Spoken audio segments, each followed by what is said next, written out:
taking out time from your obviously busy schedule to give us some 15, 20 minutes.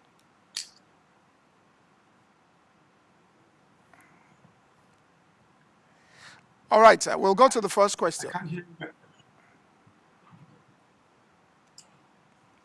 Can you hear now, sir? Yes, I can hear you now. All right. It could be a little louder, though. All right, sir. I want to say, first of all, thank you very much for taking out time from your busy schedule to spend about 15 minutes with us. We really appreciate this, sir.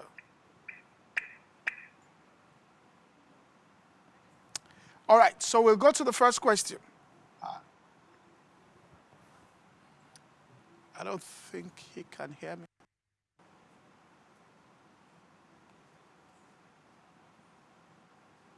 Can you hear me now, sir? I can hear you. I can hear you now, yes. All right. Given the challenges with getting palliatives to the last man in Nigeria, is the government already considering any adjustments to the national identity or any other scheme to ensure that all Nigerians can be accounted for going forward?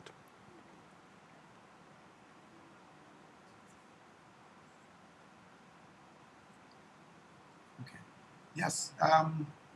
First, thank you very much, Pastor Poju. And let me say again how deeply honored I am to be back again at the platform and to commend you again for giving up this very important platform for national conversations like this year after year at great cost.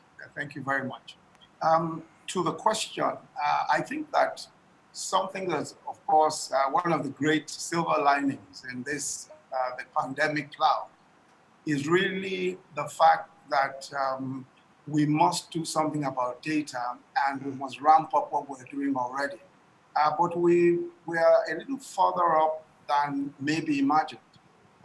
If you recall, when we were instituting the social investment program, especially the trader money, market money, and all that, one thing that we did then was the enumeration of petty traders, street side traders, and artisans, etc. And we did so with the assistance of Nigerian startups, young Nigerians who did the enumeration, the verification, installed the payment systems, and did an excellent job. We enumerated over 4 million of these informal traders. And one of the very important things with that is that we're now at a point where it has been demonstrated that by using local resources, local technology, locally developed technology, etc., it is possible for us to enumerate accurately practically every Nigerian. This 4 million feet was achieved in a period of under 3 months, and we're 200 million. So it's entirely possible for us to do everything, to get the digital data, the thumbprint data, the facial capture, practically everything that we need to do. So I think that this is something that has shown, the tremendous possibilities, and we're certainly ramping that up now. The Honourable Minister for Humanitarian Affairs has been doing quite a bit of work in that respect. And one of the things I think that she's been doing is in trying to ramp up enumeration all over the country with the assistance of NIMSI and also with the assistance of the Ministry of Communications and Digital Technology. So I think there's a great opportunity here, and I believe very strongly that something comparable to the Aadhaar scheme in India, where over 1.2 billion people were enumerated in a very short period of time. Technology has made it possible, and I'm entirely certain that we can do so. And we have the local capacity to do so, which is the more exciting part of this for me. All right. I want to ask this question. Given the financial impact of unexpected risks like pandemics and the oil shocks, are there any thoughts on how this will be approached going forward in terms of restructuring Nigeria's economy to be able to thrive even when things like this occur? Well, first, let me say that there's no way of overemphasizing the difficult economic situation that we're in. Yeah. If we assumed that oil will be at 57 or at least sub 60 somewhere, and we suddenly find ourselves selling oil at $13 and sometimes even slightly lower, obviously that presents a significant challenge. It also means, of course, pressure on our external reserves, pressure on funding and financing of infrastructure projects, all of our capital projects, even recurrent, is threatened. It, of course, also means that support for states is also, or even state allocation from the federation account is at risk. So there are a lot of significant challenges today. But again, I must emphasize that these challenges also present to us significant opportunities for doing something that could permanently turn around our economic fortunes as a nation. And I think that part of what we're trying to do, and Mr. President, I'm sure, as you've noticed, has done a number of things. The first thing, of course, was to constitute a meeting of the principal ministers concerned with the economy. And thereafter, he set up the Economic Sustainability Committee, which was meant to look at what to do during and post-COVID, and what sorts of economic plans may be required in order to weather the storm.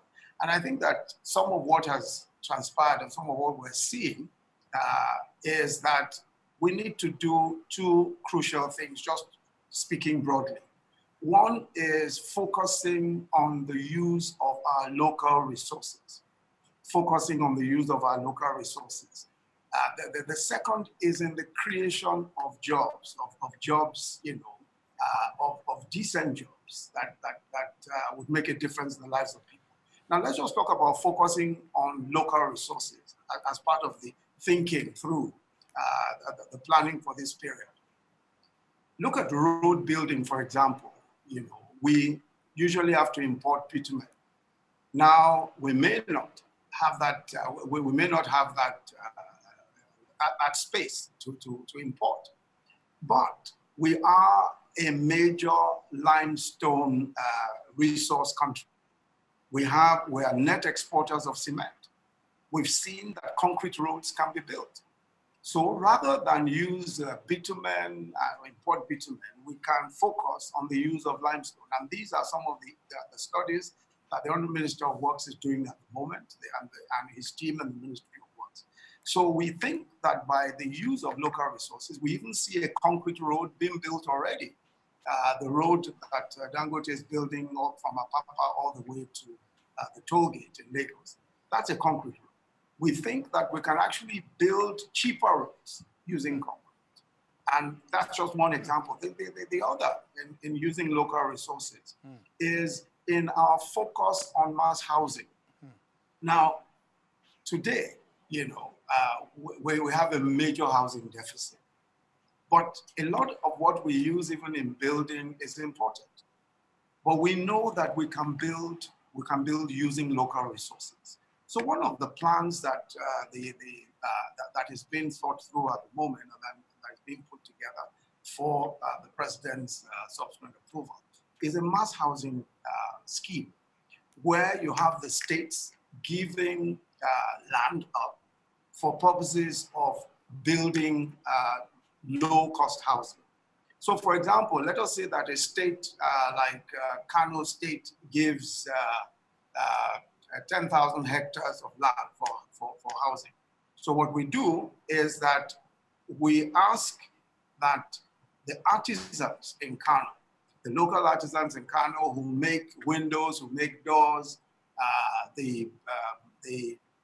who mold blocks and all other components of building, we engage them. We engage them on the sites.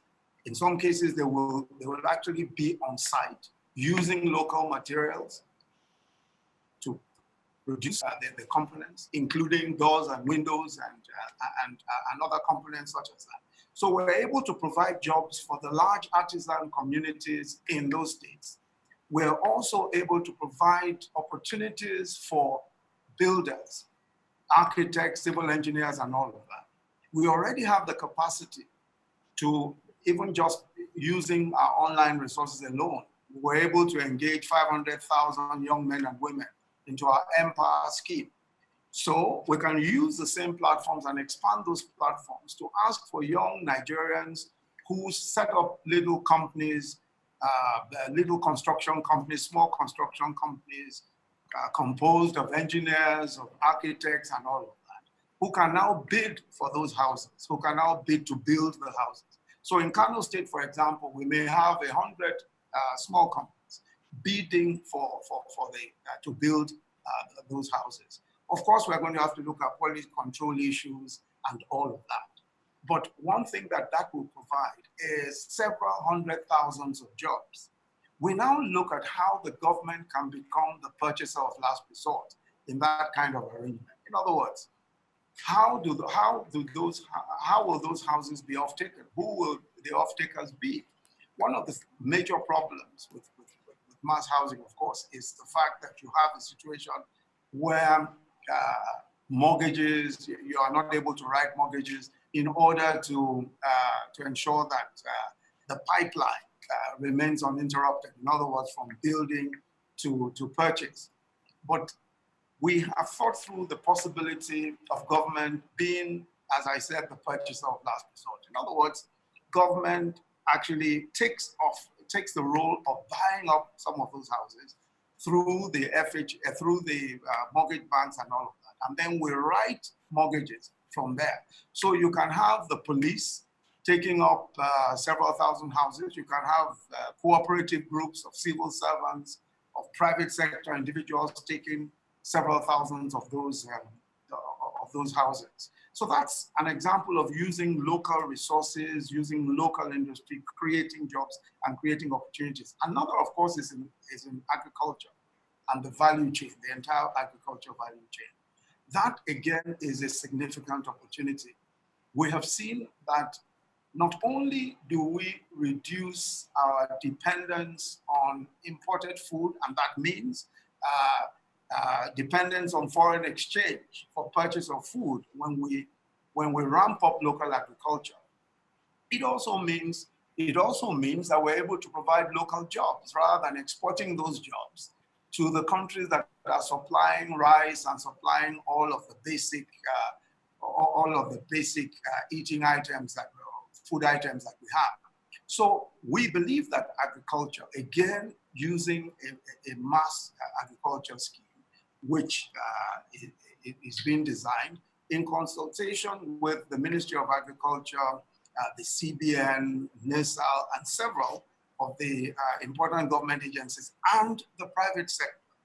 So we think that by ramping up agriculture, and this is smallholder agriculture, each state providing hectarage that can be used for agriculture, and the federal government working with the private sector, providing inputs, providing seedlings, improved seedlings, providing fertilizer for each of these smallholder farms. The smallholder farms themselves working with private outgrowers.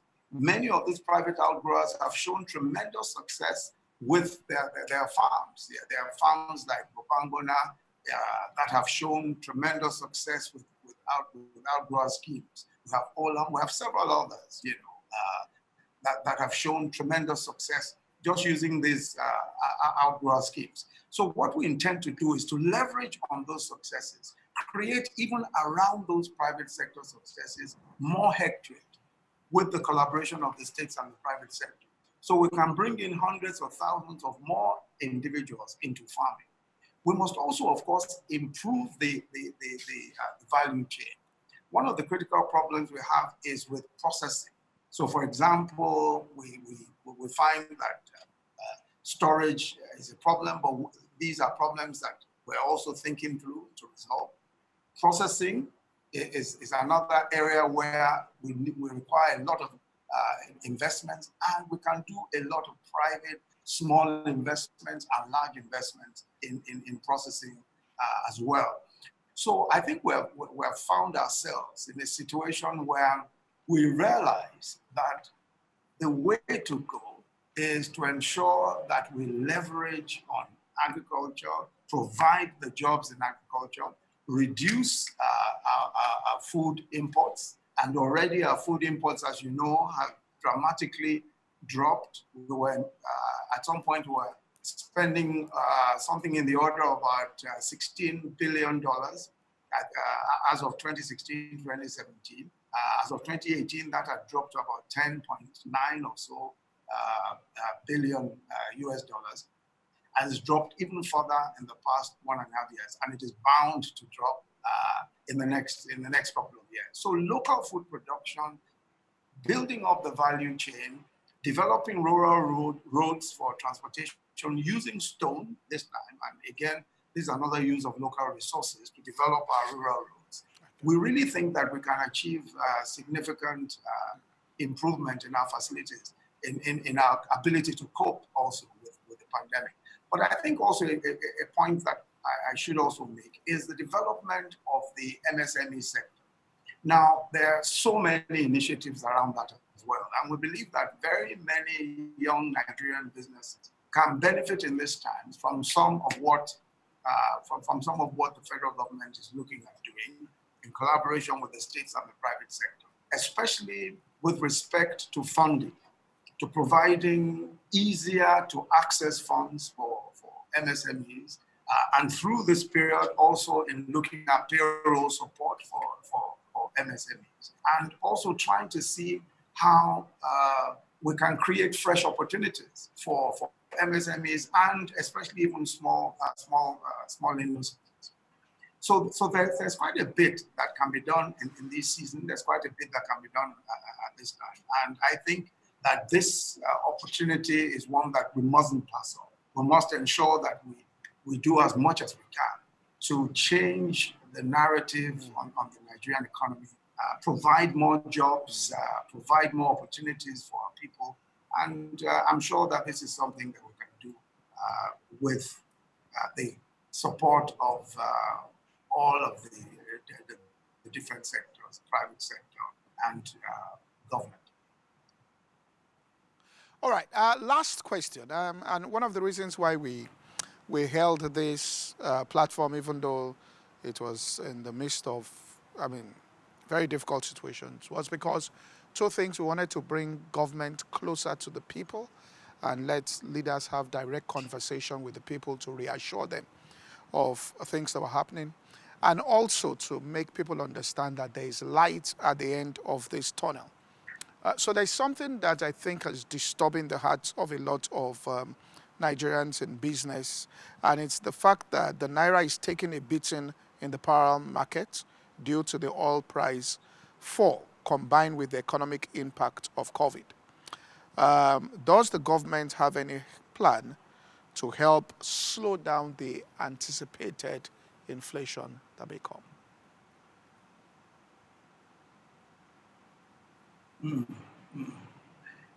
Okay, with respect to inflation, I think, of course, you'd appreciate that there is always that tension between inflation and growth.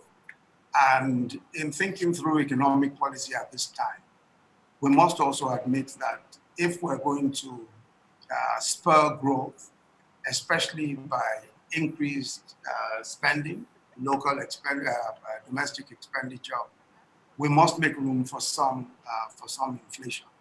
But I think that the critical thing is how to respond to that inflation. And one of the things that we would use, of course, there are several tools. There are fiscal tools, there are supply side tools, and all that. But I just want to focus a bit on the supply side tools that we use. It's important, in my view, to increase productivity in Nigeria. It's not important because we have the resources, we have the human resources, we have the material resources that we can use. So improving productivity, increasing the stock of goods is an important part of ensuring that you have the goods, so you don't have too much money, as I say, chasing too few goods. So productivity is an important part of of our focus. And I just pointed out what we intend to do in ramping up food production. If you can ramp up food production, food is of course one of the major items in that basket that is used in considering inflation. If we can ramp up food production, ramp up the logistics of bringing food, especially to the urban areas, we will be able to significantly control inflation. At the same time, if we're able to provide people with jobs, and we've looked at some of the ways by which jobs can be provided, we will also, because of productivity, because people are rendering services and creating value, we will, in many senses, be able to reduce the inflationary trends. So those are some of the supply side type steps that can be taken. Of course, we're also very conscious, of how to ensure that we do not lapse into a situation where, because of the fall in the value of the naira, we find ourselves with projects or that remain uncompleted or unfinished because of the foreign exchange component of those projects. But let me just say that one of the important things that we're doing is looking at how to ensure that our funding, especially the foreign exchange component of our funding, is as much as possible protected. But this is funding for specific infrastructure. So despite the fall in the value of naira, we insist that we must continue, and the president has said this repeatedly, that we must complete our infrastructure projects. So there's a sense in which this also means our restricting the use of our foreign exchange to the very productive purpose of completing infrastructure projects. That is absolutely important. We must ensure that we do not, that we complete our rail, our roads, our power sector, some of the investments in the power sector, especially in renewable energy, etc. So those are some of the very important things, that in allocating our resources in such a way that we do not jeopardize any of our infrastructure projects. So for purposes of for purposes of the fall in the naira, I think another point which can be made is that if we are careful enough in what we're doing, and I think that is the way that we intend to proceed, especially with respect to some of the fiscal measures that we're taking, we see ourselves being able to ramp up our foreign exchange earnings, especially in exports of food items, and there is tremendous opportunity out there to export food items. Many countries of the world, the UAE, the Arab countries, are asking for several different things. They're asking for several different food items. There is a great deal of demand for food, a great deal of demand. while we're thinking of local production, there is also significant opportunity for export. So we think that we can ramp up our earnings there. We think that also in the mining sector, we are reforming our artisanal mining processes. We're looking at, and of course we now have gold refining, where we have a major gold refining facility. There are one or two others coming on board. We think that we can also, with the export of some of our solid minerals, we can also ramp up. We can also ramp up foreign exchange earnings. So there are significant opportunities for ramping up our foreign exchange earnings. But aside from that, you know, of course, that we are also looking, and we have made a few attempts at concessional borrowing. And some of that concessional borrowing will, of course, help the deficits that we have at the moment in our foreign exchange earnings.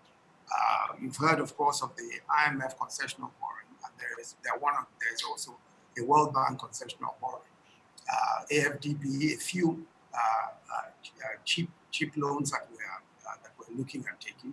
These, of course, will also, in the short to medium term, shore up our foreign exchange reserves and shore up our earnings, so that we are able to some extent, control the experience.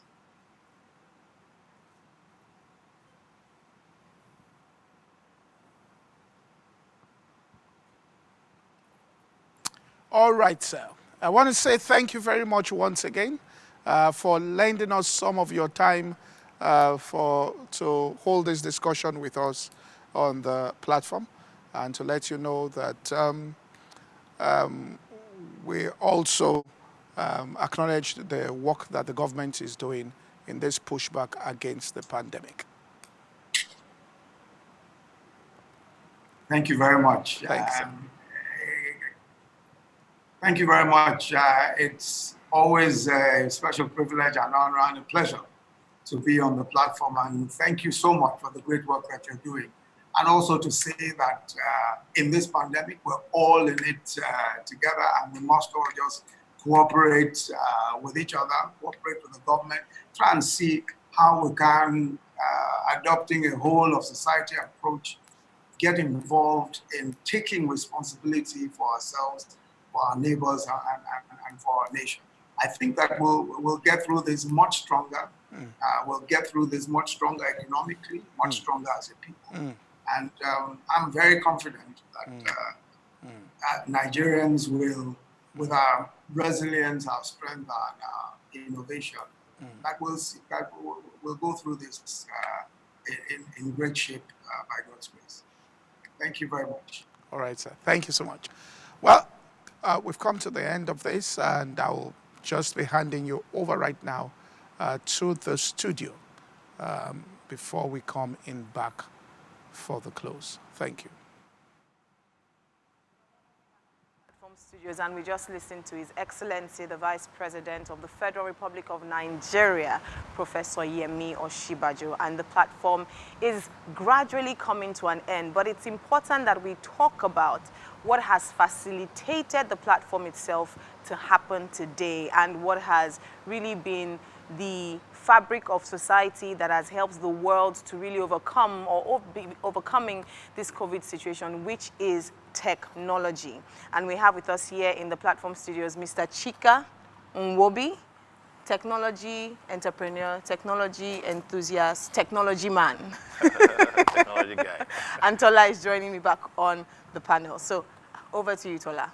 Okay, hi, Chika. So one thing that was that kept on occurring in all the speeches that we heard today from the governors, or the answers to their questions, was the use of technology, from Governor El-Rufai to Governor Sanwo-Olu. It seemed like technology was enabling them to even respond to the pandemic. And also, like you mentioned, we're here, the first virtual platform, and it's gone seamlessly. So what do you think the role of technology is? We know what the role is now during the pandemic, but what do you see as the role of technology in a post-COVID world? Thanks a lot, Tola. So yeah, it's really been, if we didn't already know, listening to all the governors and vice presidents and really just talk about what tech has done for them already, and how they are looking at tech as as a source of solutions to the nation's problems moving forward. It really gives a really big sense of responsibility. Not to be overly dramatic, but I think if you think about Nigeria coming out of independence, journalists played a very important role in helping us come. I think about when I was younger, we were in military rule and trying to become back democratic, and lawyers really played a very pivotal role. And it seems that in this post oil revenue economy and post-COVID economy, that the tech sector has a huge, really the key driving role. And this is entrepreneurs and really young entrepreneurs. We're seeing them stepping up. I'm very proud of what our industry has done so far. We have people like 54 Gene that helped with expanding Nigeria's testing capacity during this COVID. We have people like Farm Corridor in the agri sector. We have people that are helping the schools to get online education. And one area that I personally have gotten involved in is really around how do we create jobs at scale very rapidly. We have a huge unemployment problem and a foreign exchange problem. And when we look globally, we look at countries like India, Ukraine, Poland, top 10 software engineering countries. And one thing that we see is that most of them have 0.3% of their population writing software for other countries in the world.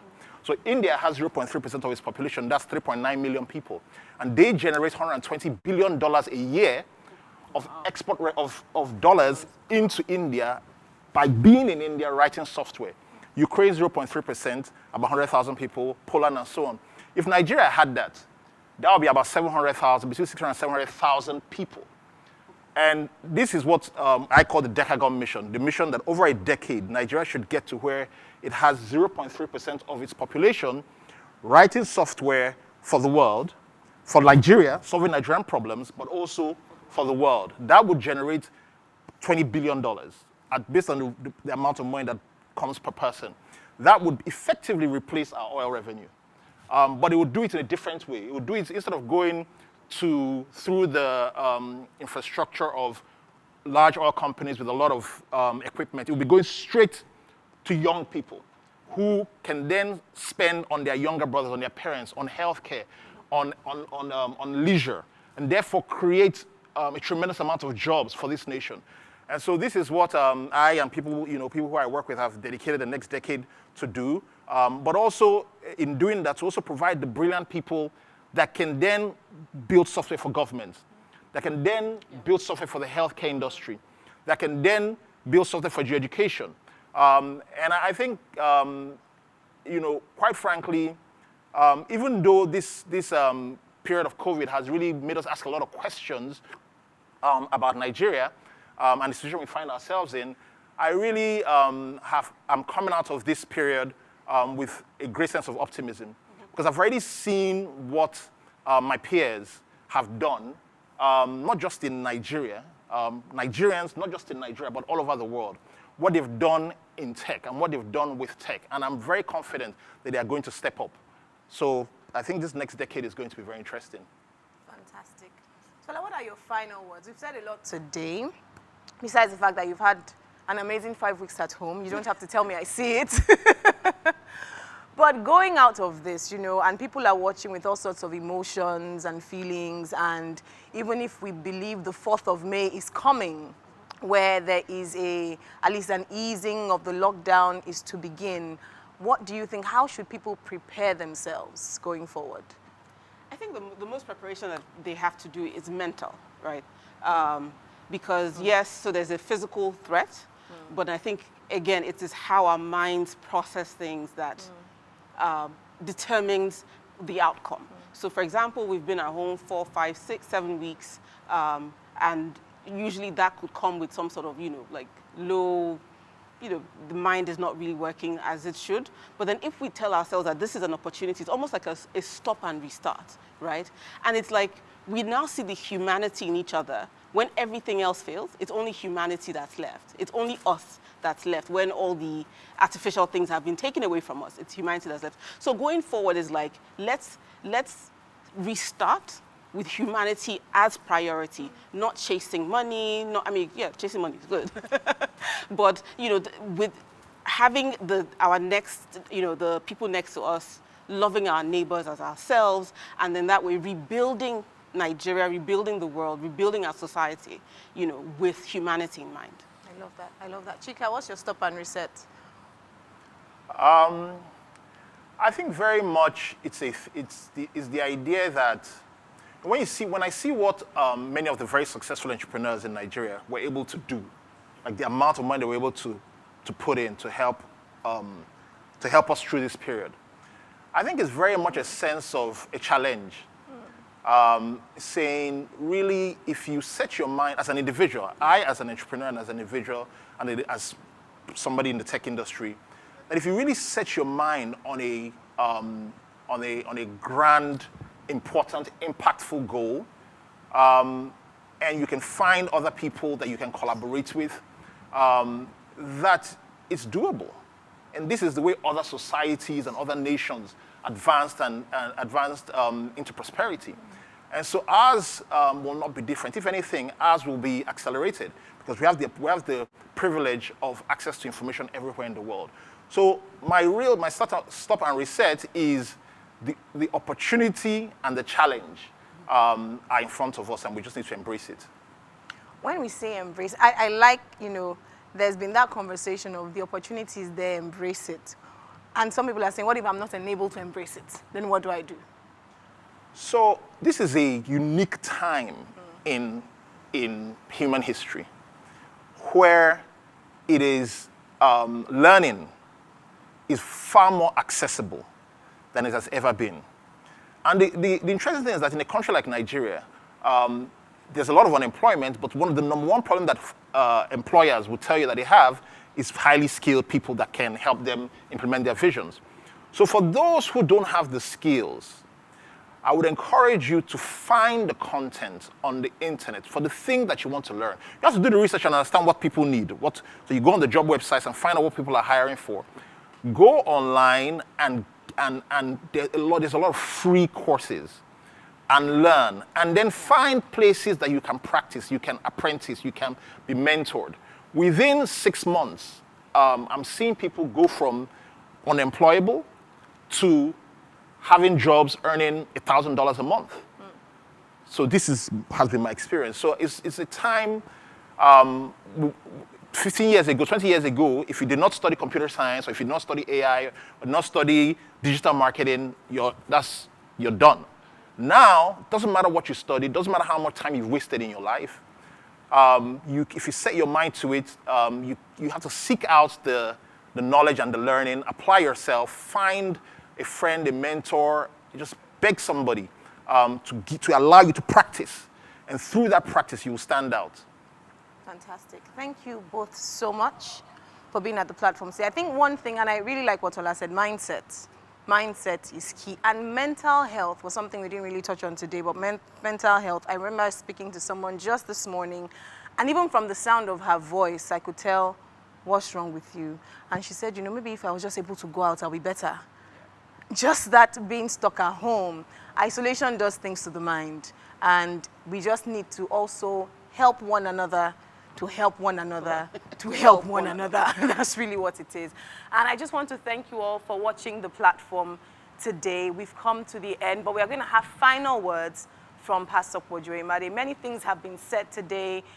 We've heard from several states, governors of our states on what they are doing. We've heard from different people here talking about different sectors of the economy. There's something for everyone, but the most important thing during this season that we don't know how long is going to continue is that we are there for one another, number one, and it's that we also look out for the many opportunities that are invested in this season, and we don't just let COVID go while we are seeking to return back to normal. Certainly, like the song we've been watching says, we will definitely rise out of this. And now we go straight to Pastor Ojoyemade, the convener of the Platform Nigeria and the senior pastor of the Covenant Nation, to give us his final words. I want to say thank you to everybody that stayed on and watched the platform today. I also want to give special thanks to all the governors who accepted to participate in this discourse, and some of them at very short notice. Also, I'd like to thank the Vice President of the Federal Republic of Nigeria for also contributing. And then I want to thank my team also within this ministry who have put together certain things to make this happen. And obviously, we also thank the Channels television station for creating a platform through which this kind of discourse can be broadcast to the entire nation. Our parting words is, yes, we're going through a challenging situation, but listening to the leaders of this country, you could hear something that it will give an opportunity for us in this country to look within. And instead of depending on things from outside, we will soon put ourselves in a position where we will become distributors of things that are homegrown and of things we have developed within this space. I heard a particular, it was actually Mark Cuban who's said these words, and I'll close with them. He said, 10 years from today, we're going to look back at COVID-19. He said, and we'll see at least 15 companies of global status, corporate giants that were born during this time because of the entrepreneurial spirit of men and the ability to rise up to that challenge. So if you're listening here, don't look at this as just a time of darkness and gloom. It's also a time of opportunity for us to look within and to find those ideas that will cause us to excel. We never thought we'll be holding platform in an empty auditorium, but still reaching millions of people. But the season made a demand and we responded to it. Our spirits are stronger than this virus. And so let's keep hope alive. Thank you once again, and God bless you.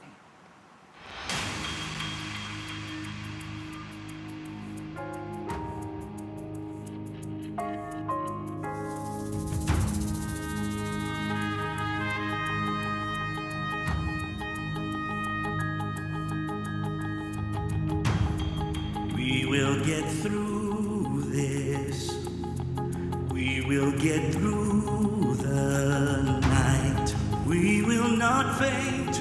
We will arise, and we will win this fight. Though there are mountains, and fear casts a shadow now, yet we will stand with God on our side till we see a turn around.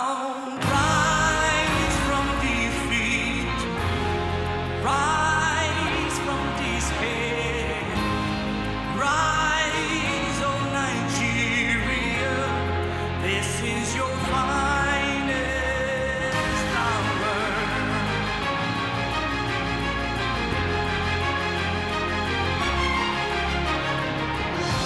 All comrades are falling, and tears are in our eyes. But some standing on their watch are fighting to save the day. So roll up your sleeves now. It's time to join the fight. The world has changed, so now we must face until tomorrow. Rise from defeat, rise from despair, rise,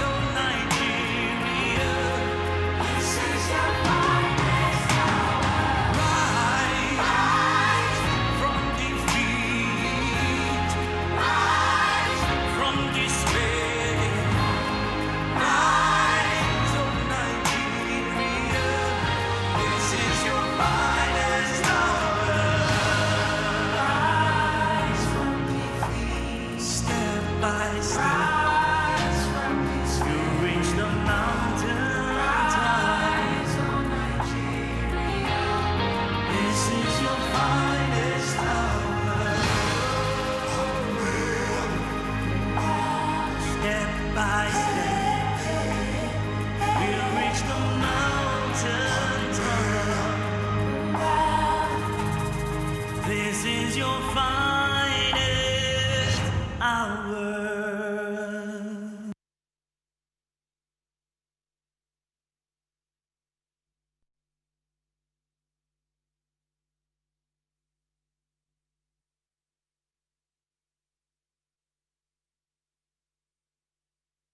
The Platform Nigeria celebrates all medical and frontline workers in the battle against this epidemic.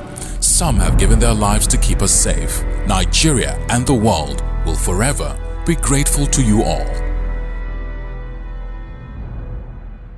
The Platform Nigeria celebrates all medical and frontline workers in the battle against this epidemic. Some have given their lives to keep us safe. Nigeria and the world will forever be grateful to you all. The Platform Nigeria celebrates all medical and frontline workers in the battle against this epidemic. Some have given their lives to keep us safe. Nigeria and the world will forever be grateful to you all. The Platform Nigeria celebrates all medical and frontline workers in the battle against this epidemic. Some have given their lives to keep us safe. Nigeria and the world will forever be grateful to you